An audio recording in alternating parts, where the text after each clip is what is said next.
Muhammadin wa ala alihi wa ashabihi wa dzurriyyatihi ajma'in, amma ba'd. Asyhadu an la ilaha illallah wa asyhadu anna Muhammadar Rasulullah wa ufawwidhu amri ilallah, innallaha basirun bil ibad. Hasbiyallahu la ilaha illa huwa alaihi tawakkaltu wa huwa rabbul arsyil azim. Qala Allah Ta'ala fi kitabihil karim hikayatan an nabiyillahi Musa alaihi salam, Rabbi syrah li sadri wa yassir li amri wahlul 'uqdatam min lisani yafqahu qawli. Para asatidah, para ibu-ibu sekalian, hafizani wa hafizakunallah, wabil khusus segenap pengurus majelis taklim ibu-ibu Sabila, yang semoga pengurusnya dan jamaahnya selalu dalam naungan rahmat, barokah, perlindungan serta bimbingan Allah Subhanahu wa Ta'ala. Amin Allahumma amin insyaallah. Dan seperti biasa saya doakan semoga kemuliaan ibu-ibu sekalian selalu dijaga dan ditingkatkan terus oleh Allah Subhanahu wa Ta'ala sebagai seorang muslimah, sebagai seorang istri, sebagai seorang ibu, dunia hingga surga. Amin Allahumma amin insyaallah. Masih melanjutkan kajian kita tentang kitab Ar-Rasul Al-Muallim wa Asalibuhu fit Ta'lim, karya Asy-Syaikh Allah Yarham Abdul Fattah Abu Ghuddah rahimahullah rahmatan wasi'atan wa rahimallahu ulama al-muslimin. Qala al-musannif rahimahullahu ta'ala wa nafa'ana bi'ulumihi fid dharaini amin. Bismillahirrahmanirrahim. Sekarang kita masuk di bagian yang kedua dari buku ini, yaitu mengenai metode-metode pengajaran Rasulullah Muhammad sallallahu alaihi wa alihi wasallam. Metode-metode pengajaran Rasulullah Muhammad sallallahu alaihi wa alihi wasallam. Dalam pengajarannya, Rasulullah Muhammad sallallahu alaihi wa alihi wasallam memilih metode yang paling baik dan istimewa, paling berpengaruh terhadap jiwa lawan bicaranya, paling dekat kepada pemahaman dan pikiran, paling menguatkan ilmu di dalam ingatannya, dan paling banyak membantu menjelaskan pendengarnya. Jadi Nabi itu pokoknya selalu mencari metode yang paling mudah dipahami. Beliau bukan penganut prinsip semakin sulit dipahami semakin kelihatan cerdasnya, bukan penganut itu. Karena ada sebagian orang itu yang kalau bicara, semakin orang susah memahami pembicaraannya, dianggap semakin cerdas. Padahal ukuran kebaikan penyampaian seseorang itu adalah disampaikan dengan bahasa yang sesuai dengan audien yang sedang kita ajak bicara. Itu kenapa di dalam ilmu balaghah itu ada istilah muqtadal hal, muqtadal mahal. Pertama, muqtadal hal. Muqtadal hal ini terkait dengan keadaan orang yang kita ajak bicara. Siapa yang kita ajak bicara? Jadi kita harus menyesuaikan dengan bahasa-bahasa mereka. Jadi kalau di Riyadhus Shalihin itu ada bab khusus Imam Nawawi membahas tentang makruh seseorang yang dengan sengaja itu memilih kata-kata yang sulit dipahami oleh pendengarnya. Ya tadi, biar kelihatan keren, biar kelihatan cerdas, biar kelihatan lebih terpelajar gitu. Kalau itu dilakukan kepada seseorang yang kemudian orang itu malah jadi nggak paham dengan ucapannya, itu kata Imam Nawawi makruh. Itu hukum dasarnya. Kalau disertai dengan kesombongan, bisa saja menjadi haram kemudian. Makanya orang yang sering menggunakan kata-kata yang tentu dengan sengaja, kalau nggak sengaja namanya orang nggak sengaja, artinya dia nggak paham, ternyata audiennya nggak paham, itu persoalan lain. Tapi kalau itu disengaja, dia menggunakan pilihan-pilihan kata tadi yang biar kelihatan keren, biar kelihatan lebih terpelajar, biar kelihatan lebih lebih terdidik dan seterusnya, biar kelihatan dokternya lah kira-kira gitu. Terus kemudian yang itu disengaja sehingga kemudian audiennya menjadi tidak paham, maka itu termasuk akhlak yang tercela kalau dalam hukum Islam, kalau di dalam pandangan Islam. Termasuk akhlak yang tercela, bahkan Imam Nawawi menyatakan hukum asalnya adalah makruh. Bahkan bisa jadi, saya ulang, kalau itu disertai dengan kesombongan, bisa jadi itu menjadi haram kemudian. Makanya saya ulang ya, dalam Islam, dalam balaghah, ilmu balaghah, kesusastraan Islam itu ada istilah muqtadul hal. Muqtadul hal ini audien yang kita ajak bicara, mukhatab yang kita ajak bicara ini siapa? Nah, tentu kalau kita bicara dengan orang-orang yang memang kadar pendidikannya menengah ke bawah, kita harus menggunakan bahasa-bahasa mereka. Karena inti dari pembelajaran adalah bagaimana pesan kebaikan yang kita sampaikan itu bisa dipahami dan diterima. Syukur-syukur dan semoga diamalkan oleh orang yang menerima informasi kebaikan tersebut. Nah, demikian juga ketika kemudian kita bicara dengan kelompok pendidikan menengah ke atas yang kita perlu menyampaikan dengan bahasa-bahasa yang tinggi barangkali, itu juga perlu kita sampaikan dengan bahasa-bahasa mereka supaya yang kita sampaikan juga bisa diterima juga oleh mereka. Itu seperti itu. Jadi kita harus tahu di mana kita dengan siapa kita berbicara. Maka ada rumus juga dalam ilmu balaghah itu, tanzilul alim manzilatal alim. Jadi kita harus memposisikan orang yang berilmu itu di pada posisinya orang yang berilmu. Artinya kalau kita bicara dengan orang yang terpelajar, terdidik, pendidikannya menengah ke atas, maka kita juga harus bicara dengan gaya mereka supaya kita bisa diterima di kalangan komunitas mereka. Itu seperti itu. Agar pesan kebaikan kita bisa diterima oleh mereka. Itu pada prinsipnya. Nah, demikian juga kita juga harus tanzilul jahil manzilatal jahil. Kita juga harus mendudukkan orang yang bodoh itu di pada kedudukan orang yang bodoh. Artinya ketika kita bicara dengan orang yang kadar pendidikan yang menengah ke bawah, kita jangan seperti bicara ke orang yang pinter. Kita jangan seperti bicara kepada orang yang sudah paham. Tapi kita harus tahu, sadar diri bahwa ini yang kita ajak bicara ini orang yang baru belajar, orang yang baru mengerti agama. Kita harus menggunakan bahasa-bahasa yang sederhana dan begitu seterusnya. Saya saya bersyukur kepada Allah beberapa kali umroh dan haji, insya Allah baru sekali.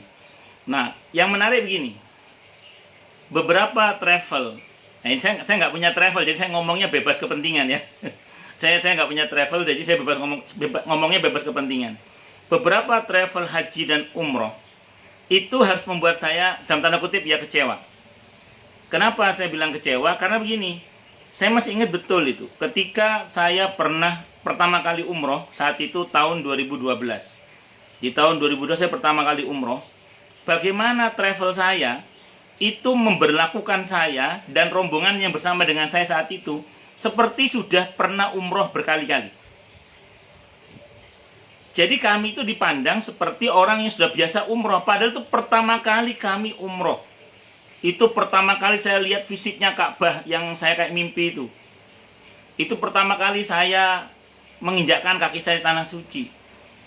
Sementara kami diperlakukan oleh pihak travel itu seperti orang yang sudah seperti umroh berkali-kali. Yang kalau kami pulang ke hotel itu bahkan kami tidak tahu tempat sarapan kami di mana. Ya nggak diarah nongoniku. Akhirnya apa? Kami saat itu berempat ya, yang notabene baru umroh satu kamar saat itu ya rodok rasan-rasan. Iki orang gimana sih kok kita seperti dilepas gitu aja. Kita baru ngeh, oh ternyata kita diperlakukan seperti jamaah yang lain yang sudah biasa umroh gitu. Sehingga kemudian apa yang terjadi? Ya tadi di pada hari pertama kedua itu kita rodok pelong-pelong, rodok bingung gitu. Kenapa? Karena diperlakukan seperti orang yang sudah biasa umroh itu. Dan beberapa travel itu melakukan seperti itu. Nah itu berbeda dengan pas saya haji kemarin. Saya pas haji kemarin itu ya pemilik travel itu dalam pidatonya menyejukkan hati itu gini kata-katanya. Pokoknya kami selaku pemilik travel titik-titik ini nggak ngasih iklan soalnya. Jadi saya sebut titik-titik aja. Kalian kalau nanti nanya japri aja. Kami selaku pemilik travel atau pembimbing haji di sini akan memperlakukan Anda seperti orang yang belum pernah haji sama sekali. Jadi rupanya beliau itu punya sikap bagaimana kemudian seluruh jamaah baik yang haji maupun umroh itu diperlakukan oleh beliau seperti baru pertama kali haji atau baru pertama kali umroh. Sehingga perhatiannya itu betul-betul maksimal. Sehingga kami yang sudah alhamdulillah masya Allah sudah beberapa kali ke sana untuk umroh, namun kalau haji kan baru pertama kali, itu betul-betul merasa terbimbing sampai hal yang sangat rinci. Kenapa? Karena kami betul-betul diperhatikan saat itu seperti seolah-olah kami itu baru pertama kali haji. Kalau haji betul-betul baru pertama kali. Dan seolah-olah kami baru pertama kali umroh atau pertama kali ke tanah suci. Nah, hal-hal seperti ini berhubungan dengan tadi muqtadul hal tadi itu. Kita harus tahu ini posisi yang kita hadapi siapa. Itu seperti itu. Maka bagi orang-orang yang belum paham betul, itu merasa mendapatkan informasi yang cukup. Karena diperlakukan tepat sesuai dengan keharusannya orang memperlakukan itu. Itu seperti itu. Jadi ada istilah tanzilul alim manzilatal alim, tanzilul jahil manzilatal jahil. Ada muqtadul hal. Di samping ada muqtadul hal, di dalam balaghah kita itu juga ada istilah muqtadul mahal. Muqtadul mahal itu kita mesti paham konteksnya. Jadi di mana kita bicara. Tentu obrolan di warung kopi itu berbeda dengan obrolan di masjid. Obrolan di masjid tentu beda dengan obrolan di kampus. Obrolan di kampus tentu akan sedikit berbeda dengan obrolan-obrolan yang sifatnya itu di seminar tingkat nasional, teman-teman. Jadi ada di mana kita bicara, di forum apa kita bicara, itu mesti paham konteks. Karena kalau kita tidak paham konteks, nanti takutnya kita ya tadi boleh dikata salah menempatkan sesuatu yang tidak pada tempatnya tadi. Nah, Nabi kita Muhammad Sallallahu Alaihi Wasallam adalah sosok yang pandai menempatkan semua itu. Beliau tahu betul siapa yang beliau ajak bicara.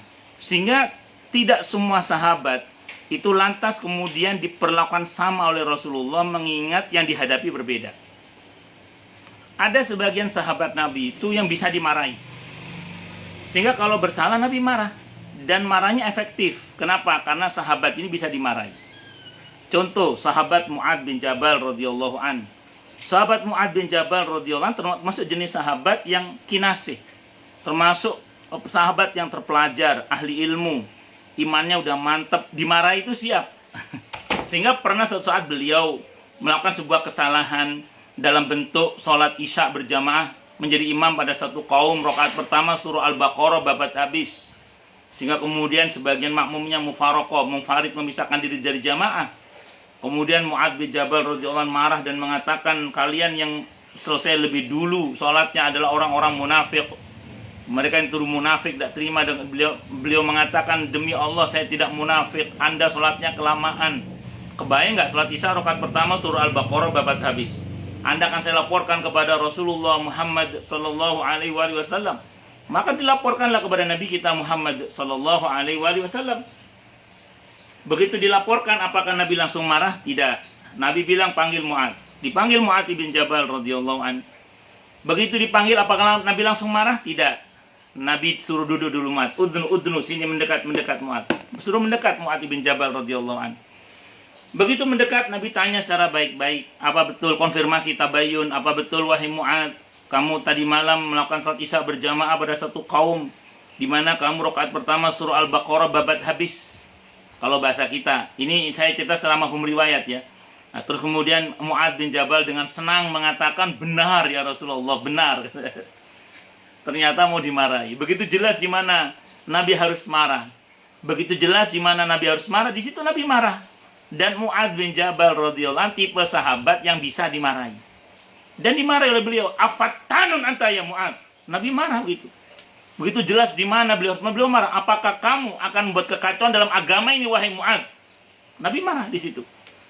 Dan sahabat Mu'ad sebagai sahabat yang memang siap dimarahi, ya beliau dimarahi nggak masalah, dan itu merubah beliau kemudian. Afatanun anta ya Mu'ad. Apakah kamu akan buat kekacauan dalam agama ini wahai Mu'ad?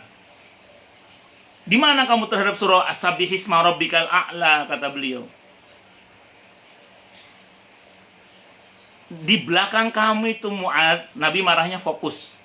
Ada orang tua, kalau ada orang sakit, ada yang punya anak kecil, ada yang punya hajat. Dan beliau ngasih solusi. Kalau kamu mau lama wahai Mu'ad, kerjakan saat kamu sholat sendiri, kata beliau. Lihat, untuk orang yang memang bisa dimarahi, Nabi marah di situ. Dan tidak ada masalah, karena itu bagian dari pendidikan. Jadi marah itu bagian dari pendidikan. Asal marahnya seperti marahnya Rasulullah Muhammad Sallallahu Alaihi Wasallam. Jadi tahu betul sasaran ini memang bisa dimarahi. Dan yang kedua, marah itu akan merubah dirinya. Dan yang ketiga, marahnya Nabi itu tanpa amarah. Marahnya fokus, marahnya ngasih solusi. Itu marah yang mendidik itu. Boleh, silahkan. Kita orang tua mau marah sama anak. Fakta ya, yang punya anak banyak terutama tahulah. Ada tipe-tipe anak tertentu yang dimarahi itu bisa. Tapi ada yang nggak bisa dimarahi, itu ya ada. Itu fakta. Nah, tapi untuk yang bisa dimarahi silahkan. Kalau memang anak itu bisa dimarahi, tidak apa-apa. Asal marah itu bisa merubah dirinya. Tapi ingat, marahnya tanpa amarah, marahnya fokus, marahnya ngasih solusi. Itu marahnya Rasulullah Muhammad Sallallahu Alaihi Wasallam. Kalau Nabi marahnya pakai amarah, tentu Mu'ad masih jauh, Nabi udah marah. Orang kalau marahnya pakai amarah itu, yang dimarahi masih jauh, kita udah begini tuh. Gitu. Kenapa? Karena kita pakai amarah. Tapi Nabi tidak. Mu'ad datang, Nabi tidak langsung marah. Menunjukkan bahwa Nabi tidak pakai amarah marahnya. Kata Nabi, udnu sini mendekat. Nabi tabayyun, pertanda bahwa Nabi tidak pakai amarah. Kalau Nabi pakai amarah, oh tak gites, belum datang itu udah gini-gini itu. Nabi tidak. Begitu jelas di mana beliau harus marah, di situ beliau marah. Menunjukkan bahwa marah beliau tanpa amarah. Terus marahnya fokus, gak kemana-mana. Fokus pada persoalan. Di belakang kamu itu Mu'ad, ada orang tua, ada yang punya anak kecil, ada yang punya hajat, ada yang sakit, terus macam-macam. Fokus, gak kemana-mana. Gak pakai, deso, kampungan kamu, matamu itu zanu itu. Apalagi sampai nyebut binatang seragunan itu, repot itu. Berarti yang bersangkutan itu marahnya pakai amarah dan tidak fokus marah. Nabi enggak, Nabi fokus. Enggak nyebut, enggak kemana-mana marahnya itu. Terus ngasih solusi. Jadi bukan semata-mata pelampiasan kekesalan. Kan ada orang marah itu, pokoknya aku terpuaskan, aku ngamuk, seneng aku. Enggak gitu. Nabi itu marah, tapi marahnya itu memberikan solusi. Dan beliau mengatakan, kalau kamu mau lama wahai Mu'ad, kerjakan saat kamu sholat sendiri. Lihat marahnya Nabi. Marahnya tanpa amarah, marahnya fokus, marahnya ngasih solusi. Itu Nabi kita Muhammad Sallallahu Alaihi Wasallam. Dan Nabi tahu betul ini sahabat memang bisa dimarahi. Tapi ada juga tipe-tipe sahabat yang nggak bisa dimarahi. Karena baru masuk Islam, imannya masih dangkal. Kalau dimarahi akan semakin jauh dari agama. Maka kemudian mungkin ibu-ibu, bapak, ibu-ibu yang mohon maaf yang online ibu-ibu semua. Jadi ibu-ibu mungkin bisa atau bapak-bapaknya nggak kelihatan ya. Mohon maaf, bapak ibu lah yang nggak kelihatan. Jadi mungkin pernah baca sirah ya, sejarah tentang seorang anak muda yang datang kepada Nabi minta izin untuk berzina itu loh. Nah, ada dalam sirah Nabawiyah itu. Jadi ada seorang anak muda, dia bilang, ya Rasulullah, saya sudah masuk Islam, tapi saya suka berzina. Jadi zina itu perbuatan yang saya sukai. Itu di depan Muhammad Rasulullah. Kalau depan Muhammad Subhan, barangkali saya langsung ngomong ke teman saya di samping saya, "Ono sandal, Cak?" "Temen apa, Ustaz?" "Tak gawe napuk lambene arek iki lho." Kan gitu. Itu kalau saya. Ya mosok di depan Rasulullah itu ngomong, saya zina itu kesenangan saya ya Rasulullah. Saya sudah masuk Islam, tapi zina itu kesukaan saya Rasulullah. Nabi tenang gitu. Ya pasti Nabi nggak suka dengan keperbuatan zina itu, pasti nggak suka. Cuman Nabi itu nggak langsung marah. Dan Nabi tahu betul ini tipe sahabat yang baru masuk Islam, yang kalau dimarahi dia malah tambah lari dari Islam. Tapi Nabi juga harus memberikan solusi pada orang ini, karena zina itu gak benar gitu. Karena zina itu gak benar, tidak hanya kemudian bahaya untuk agamanya, bahkan zina itu ya bahaya untuk fisiknya dia juga, apalagi akhiratnya kalau dia gak tobat. Lihat, Nabi tahu ini tipe orang yang gak bisa diajak, gak bisa dimarahi, dipenggak tambah dadi gitu, mau ngarap. Maka kemudian Nabi mengajak dia berpikir. Jadi orang ini oleh Nabi diajak berpikir. Karena ini tipe orang yang nggak bisa dinasihati langsung, nggak bisa dimarahi langsung. Ini mesti diajak berpikir. Maka oleh Nabi diajak merenung dia. Kalau bahasa kita ini mafhum riwayat, kata Nabi begini, aukamakal. Saya mau tanya, kalau ibumu ada yang menzinai bagaimana? Anak muda itu mengatakan, saya bunuh orang itu. Kalau kakak atau adik perempuanmu ada yang menzinai bagaimana? Wah, saya bunuh orang itu. Kalau bibi kamu ada yang menzinai bagaimana? Oh, saya bunuh kata anak muda itu. Kalau anak perempuan kamu dizinai bagaimana? Wah, saya bunuh dia. Marah-marah dia. Nah, begitu marah-marah, Nabi dengan tenang mengatakan, ketahuilah, kalau kamu berzina dengan seorang wanita, maka wanita yang kamu zinai itu, kalau bukan ibu seseorang, kakak atau adik seseorang, anak perempuan seseorang atau bibi seseorang.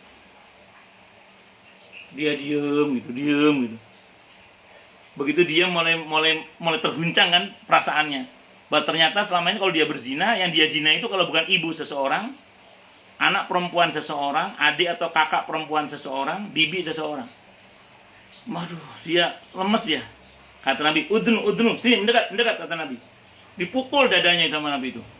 Didoakan semoga Allah bersihkan dadanya itu. Karena Allah yang berkuasa membersihkan dadanya dan memberikan ketakwaan dalam dadanya. Sama Nabi suruh mangap diruqyah, ditiup mulutnya oleh Nabi itu. Terus dia pergi sambil berkata apa? Perbuatan zina yang tadinya perbuatan yang paling aku sukai, sekarang perbuatan yang paling aku benci. Setelah dia merenung. Jadi ada tipe orang itu yang memang tidak bisa langsung dimarahi. Dia mesti diajak berpikir terlebih dahulu, diajak muter dulu. Dan Nabi tahu betul itu.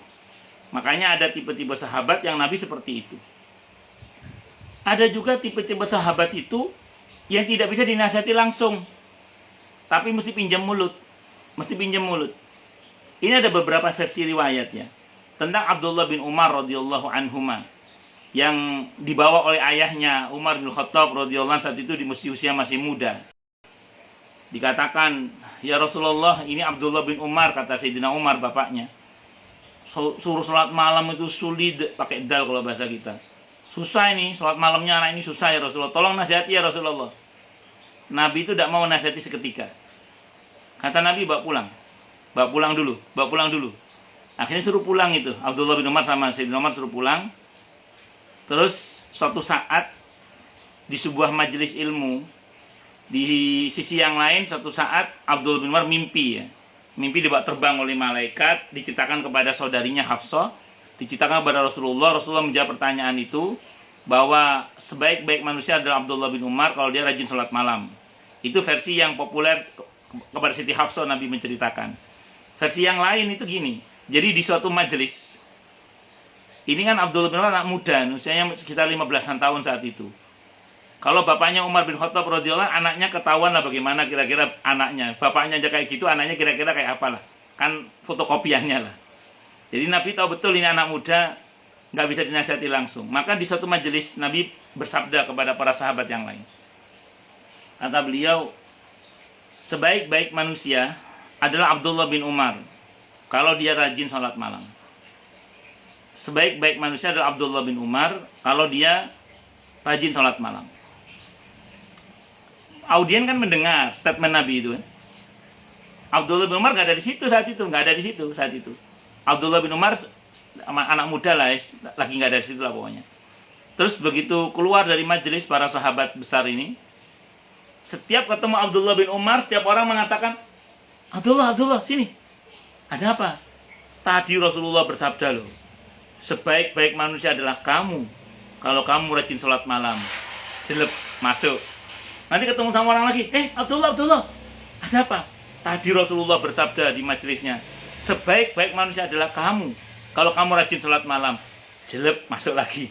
Ketemu lagi, Abdullah. Jadi akhirnya yang nasihati orang sak kampung. Dan itu yang buat beliau, kata putranya namanya Salim, sejak itu ayahku tidak pernah lagi meninggalkan sholat malam. Itu barokahnya Nabi statement di depan banyak orang. Dan setiap orang pulang akhirnya menasihati anak muda itu. Karena memang ada tipe-tipe anak muda itu yang tidak bisa dinasihati secara langsung, tapi bisa makjleb kalau kita pinjam mulut orang lain. Anak pertama saya itu pernah mengalami fase di mana seperti itu. Kalau saya nasihati itu ngelawan itu. Saya kalau ada anak ngelawan itu saya seneng. Senengnya gini, berarti dia nggak stres kalau dimarahi bapaknya. Justru kalau dia diem, tertekan itu saya agak sedih juga. Karena, wah jangan-jangan dia stres itu. Jadi kalau dia ngelawan itu saya malah seneng. Senengnya apa? Berarti dia nggak stres. Tapi ini nggak boleh terus terjadi kan gitu. Nah, artinya dia harus menjadi baik. Kalau kita berusaha menjadikan anak kita anak yang baik. Ini anak saya pernah mengalami fase seperti itu dulu. Di usia-usia antara SD, SMP itulah saya lupa itu. Nah, saya itu bingung ini gimana menasihati anak saya yang laki-laki ini. Terus akhirnya saya ingat cerita Abdullah bin Umar itu. Terus saya cerita sama adik-adiknya. Saya ngobrol. Sama adik-adiknya saya ngomong ini. Masmu itu, tapi masnya kan nggak ada. Lagi main kemana, saya ngomong sama adik-adiknya. Masmu itu gini loh masmu itu. Jadi masmu itu sebenarnya baik kalau gini-gini saja. Saya gitu. Terus saya masih ingat itu. Akhirnya dia pulang dari main kakaknya itu pulang. Adik-adiknya ngomong. Mas, kata adik-adiknya. Kamu kata Abuya itu gini mas. Kamu kata Abuya gini mas. Mas itu baik kalau gini. Saya dengerin, saya diam aja. Jadi yang menasihati itu adik-adiknya. Kamu kata Abuya mas gini mas. Kata Abuya gini mas. Bla bla. Terus saya lihat Masya Allah. Setelah itu dia berubah anak saya itu. Jadi tanpa langsung saya menasihatinya. Pertama saya menasihati nggak mempan itu. Tapi itu adik-adiknya yang menasihati itu. Jadi gini, rupanya ada satu iklim tertentu dimana kalau kita langsung bicara dengan dia, itu ada kondisi kejiwaan yang nggak cocok barangkali gitu ya. Atau dia merasa bahwa ini ayah mungkin nggak tulus menasihati saya. Tapi ketika dia merasa dia dibicarakan di belakang dia merasa bahwa oh ayah saya berarti tulus dong, ingin saya bla bla bla itu. Penilaian saya itu dianggap tulus. Dan Masya Allah itu menjadi perubahan bagi dia dengan izin Allah Subhanahu wa Ta'ala. Dan memang kita dalam menyampaikan pembelajaran tadi harus seperti itu. Itulah kenapa Siti Aisyah radhiyallahu anha itu beliau sering wanti-wanti kepada para sahabat, murid-murid beliau mengatakan, orang itu kalau mau memberikan fatwa dalam masalah agama, itu mbok ya dilihat-lihat dulu. Mbok ya dipikir-pikir dulu. Apakah statementnya itu akan membuat orang itu semakin jauh dari agama atau semakin dekat dengan agama. Itu pernyataan Siti Aisyah radhiyallahu anha. Jadi beliau mengatakan orang itu ya tentu belajar dari suaminya kan, yaitu Rasulullah Muhammad sallallahu alaihi wasallam. Orang itu mbok ya dipikir-pikir dulu gitu loh. Kalau mau menyampaikan fatwa agama itu mbok dipikir-pikir dulu gitu. Ini kira-kira orang yang akan saya sampaikan ini akan semakin jauh dari agama atau akan semakin dekat dengan agama. Maka menyampaikan kebenaran itu memang harus. Tapi ingat, bukan harus apa adanya, tapi harus apa adanya dengan sebaik-baiknya. Nah itu tambahannya itu, sebaik-baiknya itu. Karena kebenaran yang disampaikan tidak dengan sebaik-baiknya, itu khawatirnya akan tertolak. Nah, maka kemasan-kemasan menyampaikan hidayah seperti menyampaikan hadiah itu sangat penting dalam hal ini. Dan itu yang dilakukan oleh Rasulullah Muhammad sallallahu alaihi wasallam. Itu seperti itu. Siapa saja yang mempelajari kitab-kitab As-Sunnah, saya mohon izin minum dulu ya. Ini tangan kanan. Untuk yang online tangan kanan.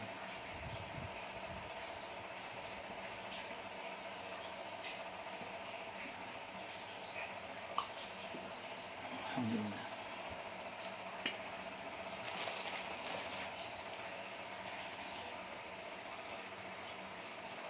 Siapa saja yang mempelajari kitab-kitab As-Sunnah, tentang As-Sunnah, dan membacanya dengan penuh perhatian, maka dia akan melihat bahwa Rasulullah Muhammad SAW mewarnai sabdanya kepada para sahabat dengan berbagai macam gaya. Pokoknya Nabi gak pernah mati gaya gitu aja lah. Jadi Nabi itu dalam mengajari para sahabat tidak pernah mati gaya. Terkadang beliau menjadi orang yang bertanya, terkadang sebagai orang yang menjawab. Terkadang beliau menjawab orang yang bertanya sesuai pertanyaannya. Terkadang menjawab lebih dari yang ditanyakan. Jadi Nabi itu orangnya sangat dinamis dalam menyampaikan kebenaran kepada para sahabat. Ada kalanya beliau menasihati, ada kalanya beliau bertanya, ada kalanya beliau yang mengajak orang berpikir tadi itu, dan macam-macam. Itu kenapa pendekatan-pendekatan yang dipakai oleh Al-Quran di dalam menyampaikan sebuah kebenaran itu kadang ya linier, kadang ya zigzag, kadang ya siklikal, kadang ya spiral. Jadi macam-macam. Karena yang kita hadapi itu adalah manusia yang dinamis. Jadi bukan benda mati yang statis, yang diam dan tidak bergerak seperti itu. Makanya kita harus pandai-pandai betul kepada siapa kita berbicara. Ya, kita bicara dalam iklim kekitaan sajalah misalnya. Saya secara pribadi beda majelis taklim, beda gaya bicara itu. Dan cara bicara saya tentu juga berbeda karena menyesuaikan dengan siapa orang yang saya ajak bicara. Tapi esensi kebenarannya tetap harus sampai. Jadi fikih dakwah itu bukan merubah yang halal jadi haram. Bukan merubah yang haram jadi halal, bukan. Tapi fikih dakwah itu menyampaikan yang halal itu halal, menyampaikan yang haram itu haram, tapi dengan bahasa-bahasa yang mungkin berbeda di satu tempat dengan tempat yang lainnya, di pada satu komunitas dengan komunitas yang lainnya. Pilihan katanya barangkali yang harus lebih ditepatkan, atau cara penyampaiannya juga mungkin yang harus ditepatkan. Tentu kita tidak secerdas Rasulullah Muhammad SAW, tapi paling tidak kita berusaha menyesuaikan untuk itu. Makanya saya ulang, orang kita dulu bilang lain ladang, lain ilalang, lain ladang, lain belalang, apa lain ilalang, saya lupa itu. Terus lain lubuk, lain pula ikannya. Itu seperti itu. Jadi ya harus tanggap dan mengerti siapa yang kita hadapi, itu seperti itu. Terkadang membuat perumpamaan bagi sesuatu yang ingin beliau ajarkan. Terkadang beliau menyertai perkataannya dengan sumpah demi Allah Ta'ala. Terkadang beliau memalingkan penanya dari pertanyaannya untuk sebuah hikmah yang baik dari beliau. Terkadang beliau mengajar dengan metode tulisan. Terkadang beliau metode gambar ilustrasi. Terkadang beliau menyampaikan dengan metode tasbih, persamaan atau penyerupaan. Atau penjelasan langsung, terkadang dengan menyamarkan atau isyarat. Supaya gampangannya gaya Nabi itu mau macam-macam, termasuk tamsil ya, membuat perumpamaan-perumpamaan. Di Al-Quran itu banyak Allah buat perumpamaan-perumpamaan. Allah buat perumpamaan seperti seekor nyamuk. Allah buat perumpamaan orang beriman itu seperti lebah, seperti orang munafik itu nafiqah, seperti tikus. Itu kan perumpamaan-perumpamaan yang kalau kita cermati, ya kita diperintah hidup hendaklah seperti hidupnya lebah. Lebah itu tidak makan kecuali yang baik, tidak hinggap kecuali tempat yang baik, tidak makan kecuali yang baik, tidak memuntahkan sesuatu kecuali yang baik. Dia pemberani tapi nggak resek, tapi jangan diganggu, kalau diganggu bisa wassalam dan seterusnya. Dan kalaupun menyengat, sengatnya seringkali jadi obat. Jadi orang beriman itu tidak makan kecuali yang baik, tidak hinggap kecuali tempat yang baik, tidak memuntahkan sesuatu kecuali, tidak ngomong kecuali yang baik. Kemudian kalaupun misalnya harus marah-marahnya memberikan solusi. Itu orang beriman seperti lebah, jangan kayak orang-orang munafik. Orang munafik dari kata nafiqah yang berarti tikus. Tikus itu pengecut, resek. Tempat yang bagus sekalipun kalau ada tikusnya jadi berantakan, jadi rusak. Masjid sekalipun kalau ada orang munafiknya rusak. Salah terima menantu, rusak rumah tangga. Nauzubillahi min syarri dzalik. Rumah tangga yang udah bagus-bagus, salah pilih istri, salah pilih suami, salah pilih menantu bisa berantakan. Kenapa? Karena ada orang munafik, ada tikus yang memasukkan tikus ke dalam rumahnya. Nauzubillahi min syarri dzalik. Itu seperti itu. Ya, semoga Allah anugerahi anak cucu kita pasangan yang soleh-solehah qurratu ayun ya amin Allahumma amin insyaallah. Nah, itu seperti itu. Makanya orang munafik itu semua yang ada di tubuhnya itu berbahaya. Tikus itu kan ya gigitannya ya berbahaya, kencingnya ya berbahaya, bangkainya ya berbahaya, semuanya bahaya itu tikus. Dan pemakan segala, nggak peduli halal haram. Semua dimakan, biji-bijiannya dimakan, dagingnya dimakan, kainnya dikerokoti, kabel aja habis digigiti sama dia itu dan seterusnya. Itu tikus. Makanya jangan seperti apa? Tikus. Allah juga sering membuat perumpamaan seperti nyamuk. Nyamuk itu fisiknya ada, tapi dia sekaligus simbol sedikit masalah dalam kehidupan kita. Allah contohkan sikap orang yang beriman yang benar dengan mengatakan semua ini benar dari Allah. Allah nggak mungkin salah. Sekarang sikap terbaik kita apa? Itu yang Allah kasih tahukan. Nah, sementara beda orang yang mentalnya kafir. Begitu Allah buat sesuatu yang tidak sesuai dengan harapannya, dia mengatakan, ini maunya Allah apa sih ini? Mada aradallahu bihada masalah. Seperti Allah bilang dalam surah Al-Baqarah 26 itu misalnya. Dan masih banyak lagi lah perumpamaan-perumpamaan yang Allah buat. Dan itu yang Nabi buat juga kepada para sahabatnya. Sehingga kemudian sahabat lebih mudah memahami.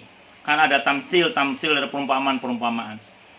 Maka membuat perumpamaan-perumpamaan guna orang lebih mudah memahami itu diperkenankan dalam Islam. Nah, jadi kita boleh membuat perumpamaan-perumpamaan, tamsil yang sekiranya terus kemudian orang bisa lebih mudah memahami. Saya masih ingat ada kawan saya seorang ustadz debat dengan seorang ustadz senior gitu, sama-sama ustadznya. Nah, sang ustadz yang muda ini, yang teman saya ini, beliau membuat tamsil perumpamaan dengan botol. Bla bla, pokoknya ada saat itu beliau menggunakan botol untuk memudahkan memahami konteks yang beliau pahami. Kata si ustadz tua itu, ustadz yang sepuh itu, beliau mengatakan, saya memahami agama tidak pakai botol. Saya pakai teks Quran dan Sunnah. Loh, teman saya itu yang beliau cerita sama saya, itu juga pakai Quran Sunnah sama. Cuman memahami teks itu supaya lebih mudah dipahami, beliau menggunakan perumpamaan saat itu botol gitu loh. Jadi bukan berarti beliau menggunakan botol sebagai dasar agama, bukan. Tapi memahamkan teks Quran Sunnah itu dengan perumpamaan botol saat itu gitu loh. Jadi beliau anti perumpamaan. Padahal perumpamaan itu Quran menggunakannya itu. Jadi perumpamaan Quran menggunakannya. Dan sepatutnya lah kita juga menggunakan perumpamaan itu untuk memudahkan seseorang dalam memahami apa yang kita sampaikan tadi itu. Dan di Al-Quran banyak perumpamaan itu. Allahu Akbar.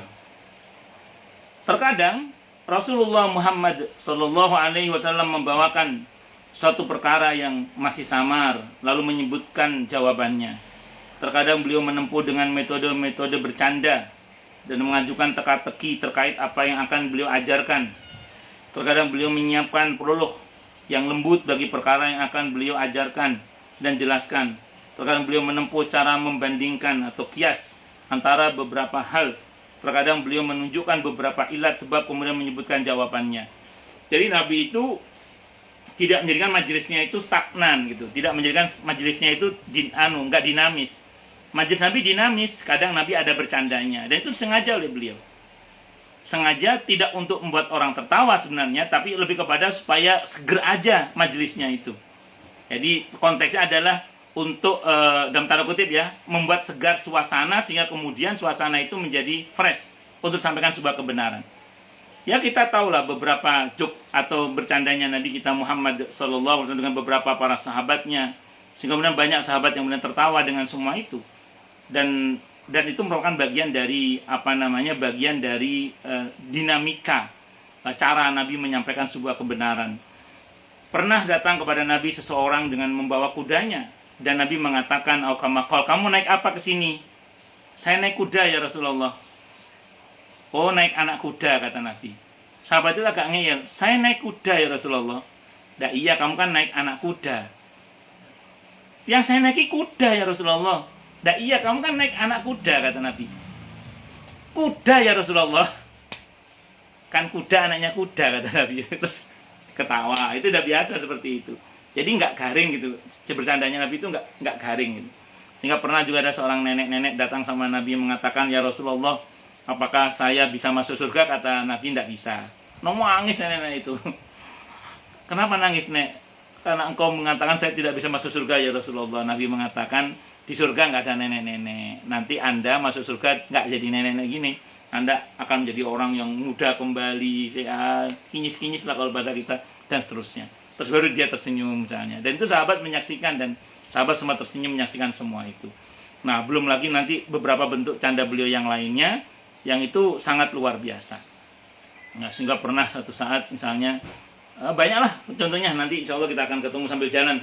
Saya kalau gini pas lagi agak-agak lupa ya, tapi nanti ada beberapa bentuk canda tawa Nabi kita Muhammad SAW, atau Anda bisa beli buku khusus yang judulnya Canda Rasulullah Muhammad Sallallahu Alaihi Wasallam. Itu diantaranya. Baik, kita teruskan lagi. Itu Nabi, ada kalanya Nabi menyampaikan pembelajaran dengan cara bercanda. Maka nggak benar juga kalau ada sebagian orang yang mengatakan bahwa kajian itu harus serius terus. Nah, sebaliknya guyon terus ya nggak benar. Ya jadi dinamis lah. Jadi kajian itu ya dinamis. Jadi ada saatnya di mana guru harus bisa berimprovisasi supaya segar majelisnya, tapi ada saatnya di mana memang harus serius. Dan intinya satu sebenarnya, tersampaikannya kebenaran secara maksimal itu intinya. Karena jangan sampai kemudian orang merasa jengah, orang merasa jenuh, sehingga kemudian banyak yang kita sampaikan tapi tidak sampai. Itu seperti itu. Itu kenapa kadang saya, terutama kalau kajian online, terutama kalau wajahnya kelihatan ya, kalau nggak kelihatan wajahnya ya bapak. Itu saya bisa ngukur ini udah mulai capek ini, udah mulai lelah ini. Saya kalau pembinaan pernikahannya Fatur sama Vinda itu, kan sering wajahnya kelihatan, itu saya tahu ini Fatur udah mulai ini garuk-garuk kepala ini Vinda udah mulai garuk-garuk kepala, itu saya sudah mulai tahu, wah ini, kecuali Mbak Ayu nggak pernah garuk-garuk kepala. Itu di situ karena nggak kelihatan. Nah, sehingga di situ kemudian saya tahu, ini sudah harus mulai menuju ke tahapan tanya jawab, supaya kemudian orang tidak merasa lelah dengan gedabrusnya saya itu seperti itu. Ya, jadi ya ini kita belajar semua ya, kita belajar semua dari bagaimana cara Nabi kita Muhammad Sallallahu Alaihi Wasallam. Dan terkadang Nabi tadi di antara apa yang beliau sampaikan adalah menyampaikan sesuatu yang sifatnya samar, bahkan sesuatu yang mungkin tidak terjangkau oleh panca indera kita, dan itu pentingnya iman. Itulah pentingnya iman. Mungkin sudah banyak yang telah kita ketahui, tapi ini rumus ya. Selalu yang tidak kita ketahui itu akan lebih banyak daripada yang kita ketahui. Itu rumus dasar itu. Nah, karena hakikatnya ada banyak hal yang panca indera kita itu tidak bisa menjangkaunya. Dan itulah pentingnya iman. Dan iman itu diantaranya memberitahukan tentang hal-hal yang panca indera kita tidak bisa menjangkaunya. Dan saya ulang, itulah pentingnya apa tadi? Iman. Itu seperti itu. Dan Nabi juga menyampaikan hal-hal yang seperti itu. Terkadang beliau bertanya kepada para sahabatnya, sementara beliau sendiri mengetahui jawabannya untuk menguji mereka tentang sesuatu hal. Terkadang beliau bertanya kepada mereka untuk mengarahkan kepada jawaban yang dituju. Terkadang beliau menyampaikan suatu ilmu kepada mereka sebelum bertanya. Terkadang beliau mengkhususkan beberapa majelisnya untuk para wanita. Lalu beliau mengajarkan kepada mereka ilmu yang mereka butuhkan. Terkadang beliau memperhatikan keadaan anak-anak yang ada di sekelilingnya. Lalu pelan-pelan menghampiri mereka, lantas beliau mengajarkan mereka sesuai sifat kekanakan mereka yang senang bermain dan lain sebagainya. Dari berbagai macam metode pengajaran beliau yang akan kita bahas bersama-sama nanti insyaallah. Nah, jadi Nabi itu tidak hanya bapak-bapak audiennya, kadang ibu-ibu. Kalau untuk ibu-ibu itu hari Kamis beliau ya, yang khusus kelas untuk ibu-ibu hari Kamis. Jadi dalam hadis Bukhari ceritakan para wanita itu datang sama Nabi, dia bilang, ya Rasulullah, selama ini kan kami menerima ilmu itu dari tangan kedua.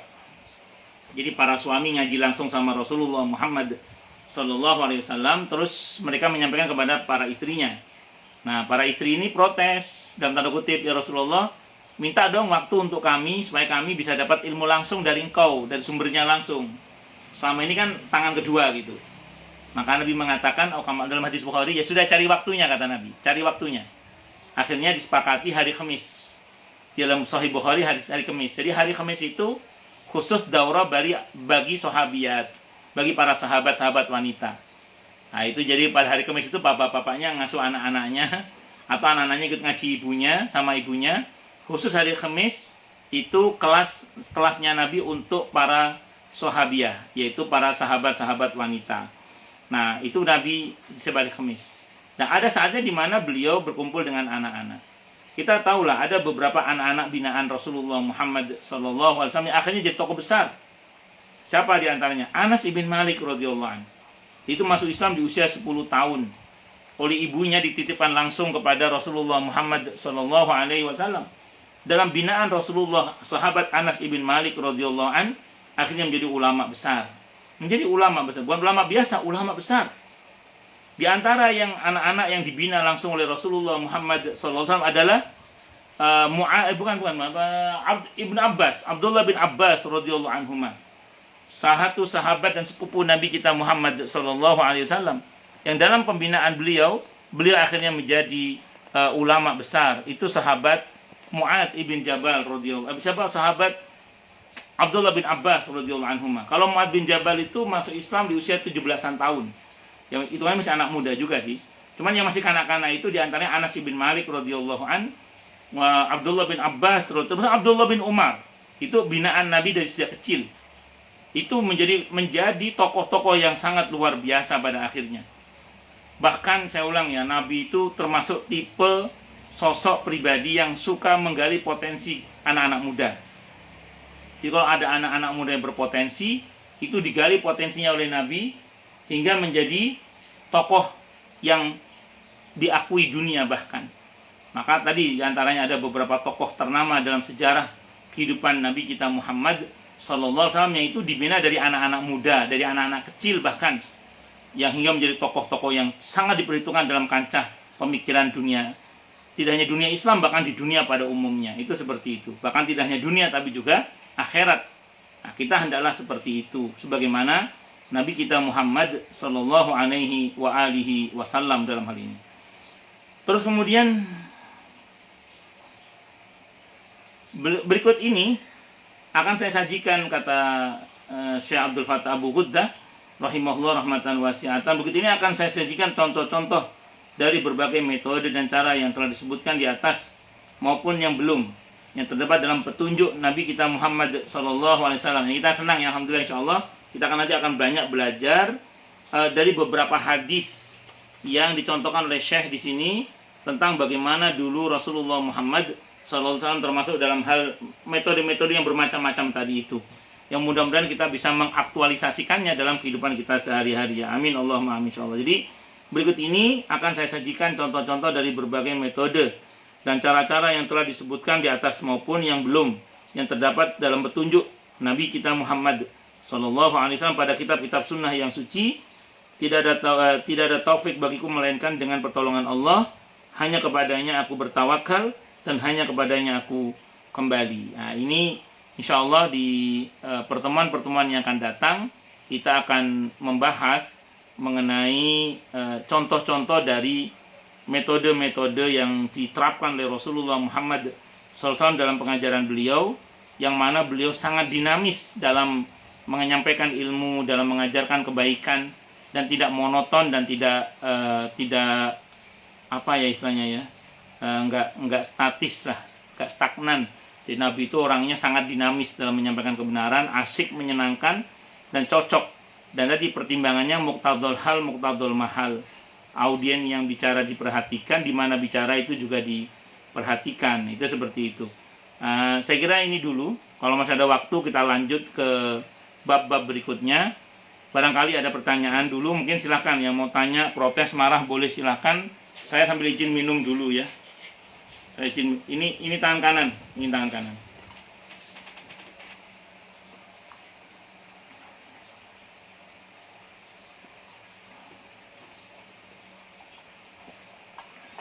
Monggo silakan, yang mau tanya, protes, marah boleh kalau ada. Loh, jelas semua ini. Atau tidak jelas semua ini? Monggo kalau ada. Oh, kalau masalah begini ya, lancar, jelas semua berarti. Kalau masalah utang kemarin banyak pertanyaan. Silakan. Kalau ada, monggo kalau ada, tapi kalau nggak ada ya saya teruskan ini. Jelas semua ya? Ya sudah, kalau jelas semua saya mau teruskan saja ini. Bismillahirrahmanirrahim. Yang pertama tentang keteladanan dengan perilaku yang baik dan budi pekerti yang luhur. Jadi Nabi itu bahasa tindakannya lebih jelas daripada sekedar bahasa bicaranya. Nabi dua-duanya jelas ya. Jadi bahasa bicara beliau itu jelas, bahasa tindakan beliau itu lebih jelas. Dengan kata lain, Nabi itu tidak hanya memberikan teladan, tapi beliau sendiri itu teladan. Nabi tidak hanya memberi contoh, tapi Nabi sendiri itu merupakan contoh. Seorang guru atau kita orang tua itu bisa mencontohkan, tapi belum tentu bisa menjadi contoh. Kita orang tua bisa meneladankan tuh bisa, tapi belum tentu kita ada orang tua yang teladan. Dan Nabi kita Muhammad Sallallahu Alaihi Wasallam itu bukan hanya memberikan contoh, tapi beliau sendiri itu contoh. Nabi kita Muhammad Sallallahu Alaihi Wasallam itu tidak hanya memberikan keteladanan, tapi beliau sendiri itu teladan. Artinya apa? Nabi itu konsisten dengan keteladanannya. Kalau memberikan contoh, itu sebatas pada contoh yang tampak. Ada yang mengatakan apa tadi itu? Mikrofonnya mati. Assalamualaikum Ustadz.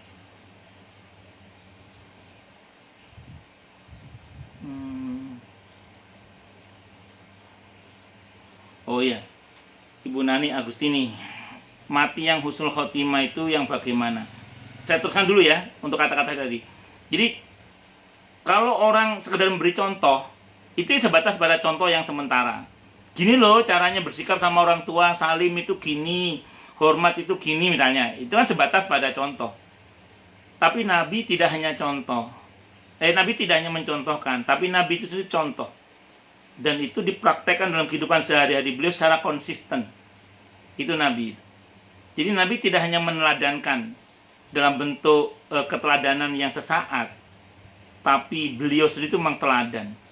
Jadi itu terbukti dalam praktik kehidupan beliau yang secara konsisten itu. Nah, seorang guru itu sepatutnya tidak hanya sekedar mencontohkan, tapi menjadi contoh. Nah, seorang guru tidak hanya sekedar meneladankan, tapi menjadi teladan itu sendiri. Tentu ini bukan hal yang mudah ya. Tapi begitu tuntutannya memang. Tapi kalau saya, karena saya bukan guru, saya kan hanya teman berpikir, jadi ya saya nggak jadi teladan, nggak ada masalah. Dan saya sering ngeles, saya bukan Muhammad Rasulullah, saya Muhammad Subhan, jadi teladannya Muhammad Rasulullah saja, jangan saya. Dan memang betul, teladan kita adalah Rasulullah Muhammad Sallallahu Alaihi Wasallam, karena saya masih ada nakal-nakalnya, namanya manusia kan masih.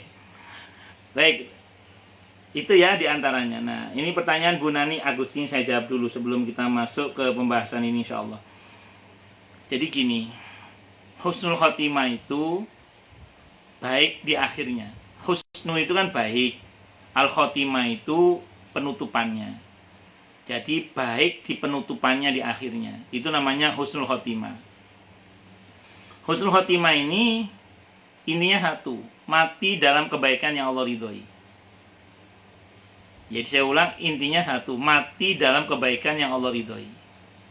Secara umum misalnya mati dalam peperangan membela agama Allah, mati dalam perjuangan di jalan Allah, mati dalam beribadah kepada Allah. Ini secara umum.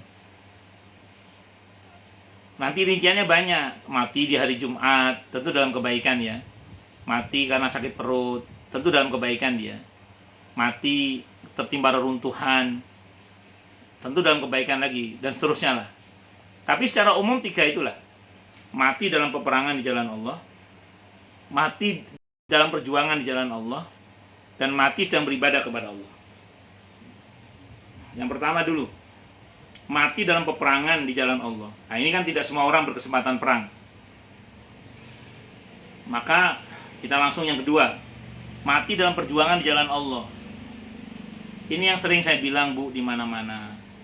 Orang itu kalau jadi pengurus masjid, pengurus majelis taklim, penggiat dakwah, itu potensial husnul khotimah. Kalau bisa kita jangan pernah tidak terlibat di dalamnya seumur hidup kita, jangan sampai. Jadi usahakan kita itu terlibat lah dalam perjuangan di jalan Allah itu, entah sebagai pengurus masjid, pengurus musola, pengurus majelis taklim, penggiat dakwah, atau apapun aktivitas-aktivitas sosial kebaikan yang Allah ridhoi. Itu jangan putus kita di situ kalau bisa, sebisa mungkin sampai mati itu.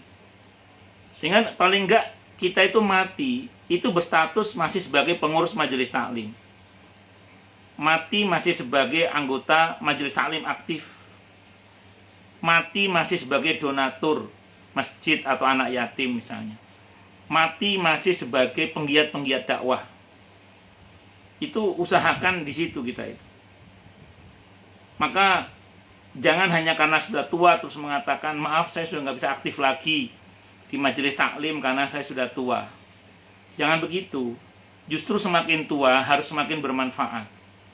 Usahakan walaupun kita sudah tua, kita tetap bermanfaat dan terlibat dalam perjuangan di jalan Allah tadi itu. Sehingga harapan kita mati dalam perjuangan di jalan Allah Subhanahu wa taala. Itu seperti itu.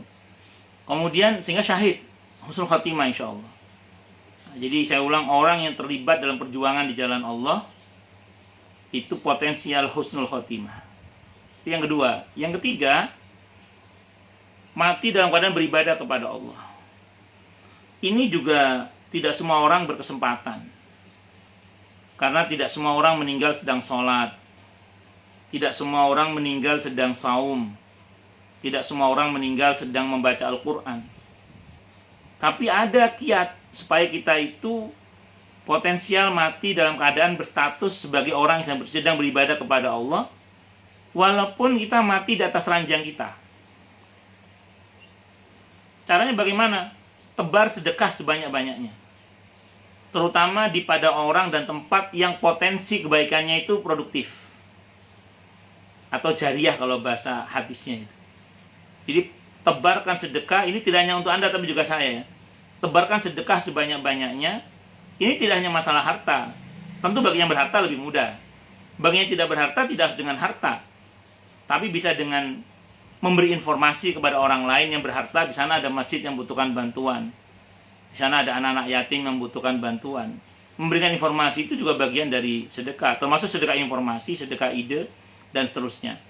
Tapi memang yang paling mudah adalah harta. Tentu bagi yang berharta. Bagi yang tidak berharta, ya tadi ajak orang yang berharta untuk bersedekah. Nah, itu caranya itu. Nah, dengan kita bersedekah misalnya kalau tempat yang produktif kebaikannya masjid, musola, apalagi itu masjid musola yang makmur, pesantren, madrasah, TPQ dan seterusnya itulah. Itu kan kebaikannya produktif. Atau person-person yang kebaikannya produktif. Seperti anak-anak santri penghafal Quran misalnya, atau anak-anak santri pada umumnya lah, tidak harus yang menghafal Quran, para pelajar-pelajar ilmu agama terutama, pelajar secara umum terutama ilmu agama, terus kemudian para dai-dai di jalan Allah, guru-guru TPQ, guru-guru ngaji itu secara umum lah, itu orang-orang yang insya Allah kebaikannya produktif. Nah, kita investasikan itu di situ uang kita itu, daripada sebanyak-banyaknya bisa kita lakukan lah. Harapannya apa coba? Harapannya gini, mungkin kita mati di atas ranjang kita. Saya ulang, mungkin kita mati di atas ranjang kita. Tapi secara bersamaan bisa jadi masjid yang pernah kita bantu lagi dipakai orang sholat, sehingga kita berstatus sebagai orang yang sedang mendapatkan pahala yang sama dengan orang yang sedang sholat di masjid kita yang bantu itu. Itu yang Allah bilang di surah An-Nisa ayat 85 itu kan, may yashfa' syafa'atan hasanatan yakul lahu nasibum minha. Siapa yang berikan pertolongan yang baik, maka dia akan dapat bagian pahala yang sama dengan yang ditolong. Jadi walaupun kita mati di atas ranjang kita, tapi kita potensial mendapatkan pahala yang sama dengan orang yang sedang sholat di masjid atau di musola yang pernah kita bantu itu.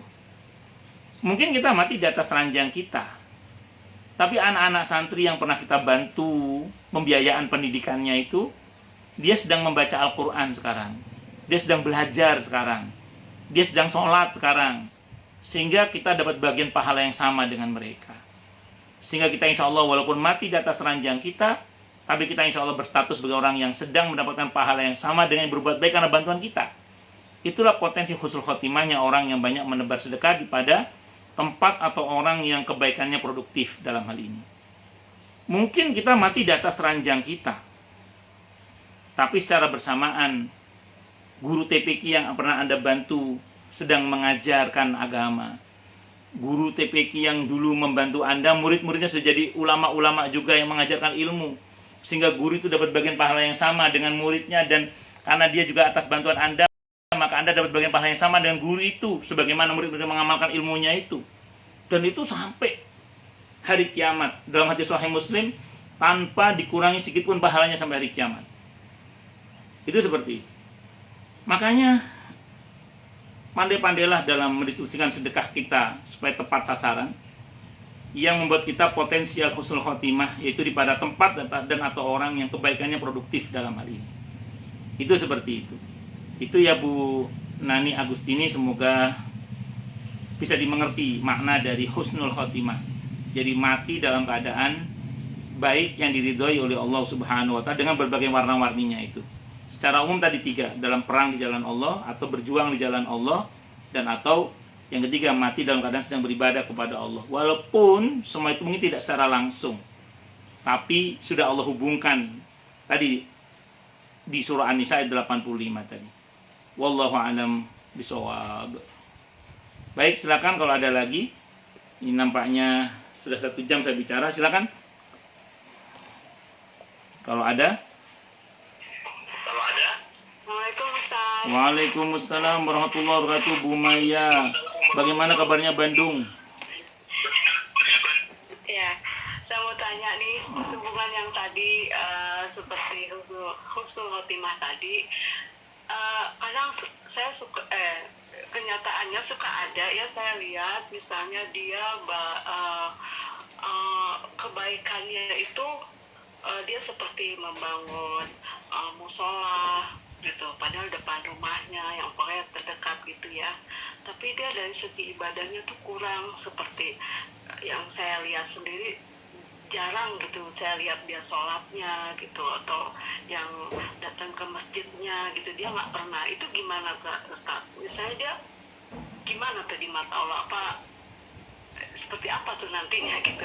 Baik. Tentu kita jangan bercermin ke air yang keruh ya.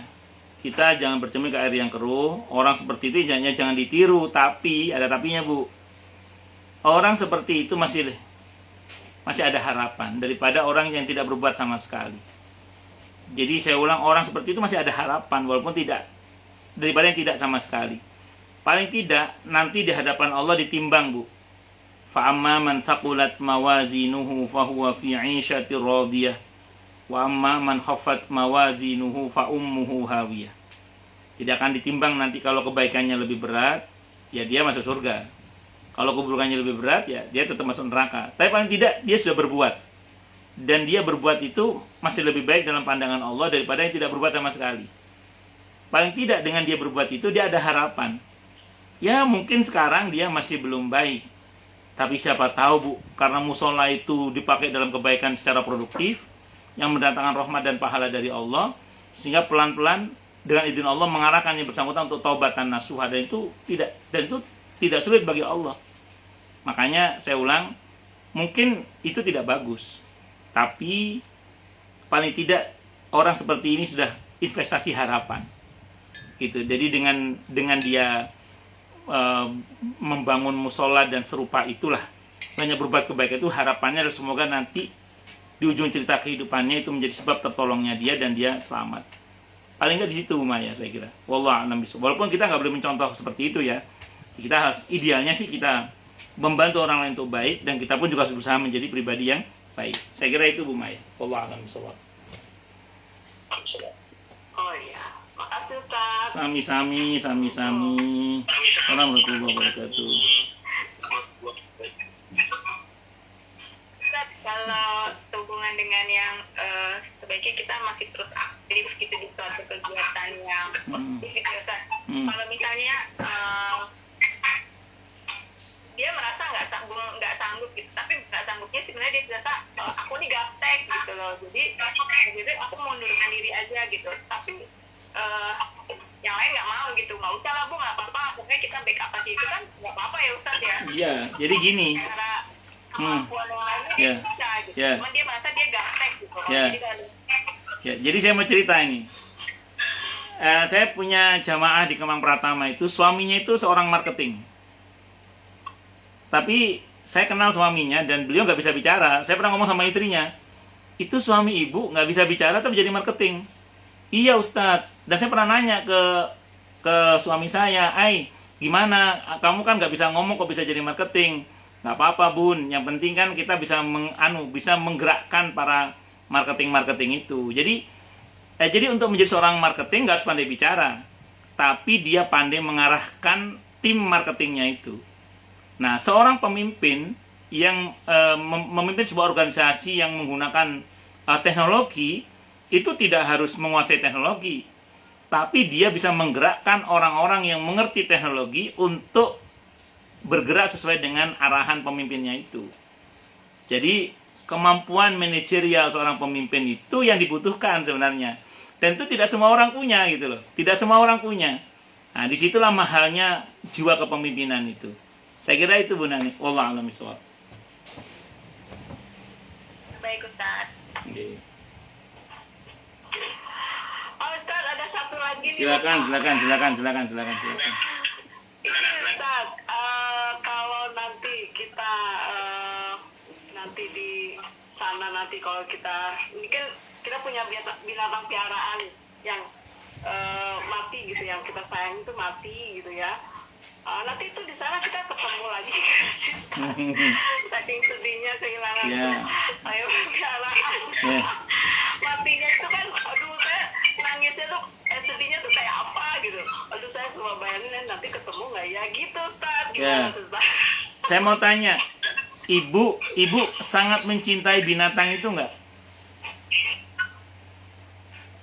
Ibu sangat mencintai binatang. Oke.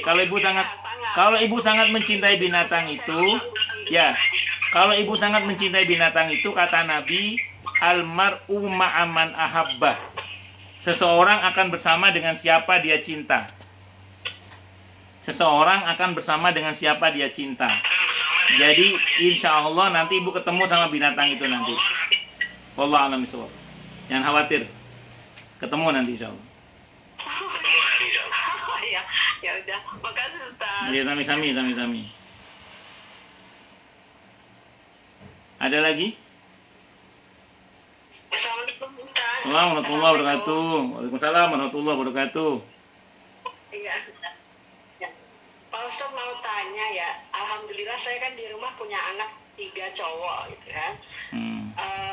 Ya kalau kita sholat maghrib atau sholat isya kita suka berjamaah sama papanya ini. Cuman ya bukan saya sombong atau gimana ya Ustaz ya. Cuman saya tahu kalau bacaan imamnya nih papanya anak-anak masih banyak yang salah gitu Ustaz. Terus saya mencoba mengatakan gitu kan kepada suami, coba dipelajari lagi karena kan kita menjadi makmumnya, takutnya nanti berdosa ya Ustaz karena kan bacaannya ini. Tapi tidak mau terima Ustaz. Tidak mau terima karena malah saya dibilang kok kamu kayak dosen yang ngajarin gitu. Jadi bagaimana cara menyampaikannya Ustadz yang benar kepada bapaknya anak-anak ya. Makasih. Baik.